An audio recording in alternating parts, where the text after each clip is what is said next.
بھائی فاقے کرتے تھے تو اس میں راز دوسرا ہے. خدا کی قسم کیا پہچانا ہے زمانے نے میرے رسول کو.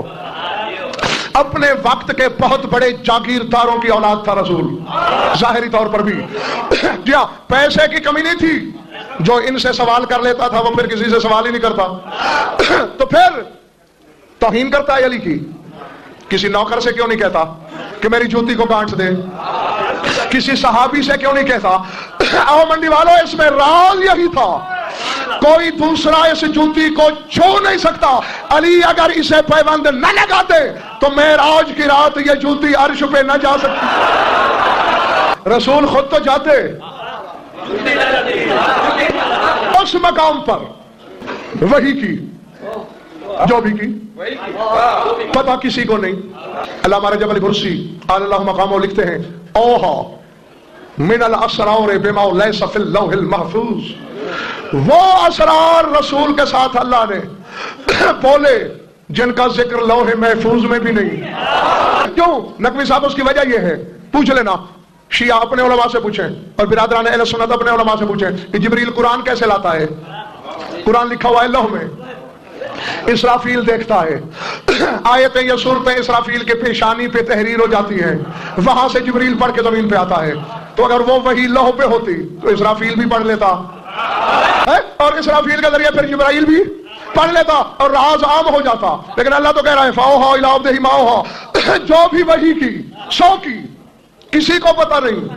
بس اگر کسی نے پوچھا یا رسول اللہ وہ وحی کیا تھی؟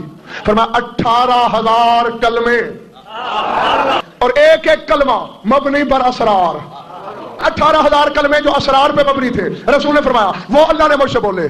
وقت تھا منڈی والوں, گزرتا رہا کیونکہ نبوت کے 5ویں سال معراج, وقت گزرتا رہا. 8 سال مزید مکے میں گزر گئے, پھر مدینے میں آئے, وقت گزرتا رہا. خیبر کا میدان آ گیا, 39 دن جو ہوا تم سارے جانتے ہو. 40ویں دن رسول نے کہا کل علم اس کو دوں گا جو عظیم مرد ہوگا, اور ساتھ ہی اعلان کیا جو مجھے علی کی آمد کی خوشخبری سب سے پہلے دے گا اسے منہ مانگا انعام عطا ہوگا. سب نے دیکھا مدینے کی طرف, 1.25 سال کے بوڑھے نے دیکھا اوپر, اور سنتے ہیں کہ سب سے پہلے اسی نے جا کے کہا یا رسول اللہ مبارک ہو تیرا بھائی علی آ گیا. علی آئے, آتے ہی جنگ, خیبر اکھاڑا, پھر مال غنیمت بانٹا, عرب کے بھوکوں کو عرب پتی کر دیا. شام ہوئی نقوی صاحب, ہر کوئی سکون سے بیٹھا. جمیل شاہ میرے مولا نے سلمان کو بلایا, سلمان سنائے حسنین کے نانا نے اعلان کیا تھا کہ جو علی کی آمد سب سے پہلے بتائے گا منہ مانگا انعام, اور سنا ہے یہ سعادت تیرے حصے میں آئی. جی مولا. پھر کیا مانگ رہے ہو رسول سے؟ مولا سوچ سوچ کے پریشان ہوں, فیصلہ نہیں ہو رہا, کیا مانگوں؟ جنت جو مجھ سے 7 درجے نچلے علی کے نوکر گلیوں میں نیلام کر دیں وہ مانگوں؟ میرے مقدر کے ساتھ کون رش کرے گا؟ رسول اور تم بھائی کہو, بطول چچا کہے, حسنین نانا کہے, منا کا تمغہ گلے میں, سمجھ نہیں آ رہی کیا مانگوں؟ علی فرمایا میں بتاؤں کہ تمہیں کیا مانگنا چاہیے؟ مولا احسان ہوگا. فرمایا کان ادھر لاؤ. رسول کے پاس چلے جاؤ, سلام کرنے کے بعد یاد دلانا وعدہ, اور جب کہیں ہاں مانگو تو کہنا یا رسول اللہ سنتے ہیں کہ شب معراج 18,000 اسرار تھے, ان رازوں میں سے ایک راز بتا دیجیے. تم 1400 سال بعد یوں اچھل رہے ہو. سلمان کا تصور کرو, ہوا میں تیرتا ہوا آیا, یا رسول اللہ السلام علیکم. ہاں سلمان کیسے آئے؟ قبلہ وعدہ. ہاں سلمان ہم مصدر عقل ہیں, بھولے نہیں, یاد ہے وعدہ, بول کیا مانگنا ہے؟